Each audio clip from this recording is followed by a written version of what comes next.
రాజమండ్రిలో జరిగిన milk incident గురించి రాష్ట్రం మొత్తము ఉన్నతాధికారుల ఆదేశం మేరకు శాంపుల్ కలెక్ట్ చేసి ల్యాబ్ పంపించడము, అలాగే స్పాట్లో కొన్ని టెస్టులు కూడా స్పాట్ టెస్టులు చేయడము. మాకు ఏదైనా డౌట్ వస్తే కూడా మిల్క్ పారవేయమని చెప్పారు.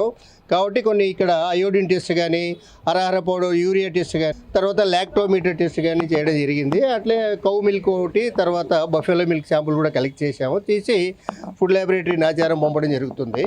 తర్వాత రేపు మర్నాడు కూడా ప్రైవేట్ ల్యాబ్ వాళ్ళు వస్తే దీనికి క్రాస్ చెక్ కోసం కూడా ప్రైవేట్ ల్యాబ్ కూడా ఇస్తున్నాము.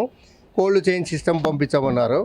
కాబట్టి జిల్లాలో ఇక్కడే కాదు, ఎక్కడైనా కూడా ఇంటీరియర్గా విలేజ్లో కానీ, తర్వాత అన్సర్వ్డ్ ఏసీ కానీ, మిల్క్ సప్లై చేసేవాళ్ళు, మిల్క్స్ కలెక్ట్ చేసేవాళ్ళు, మిల్క్ బాయ్స్ అమ్మేవాళ్ళు అందరూ జాగ్రత్త తీసుకొని అక్కడ ఏదైనా డౌట్ వస్తే ఫుడ్ సేఫ్టీ తిరుపతి జిల్లాకు మా సెల్ నెంబర్కి ఇన్ఫర్మేషన్ ఇస్తే మేము కూడా అక్కడ రైడింగ్ చేసి వాళ్ళకు శాంపుల్ తీసుకొని తగు చర్యలు తీసుకుంటాం.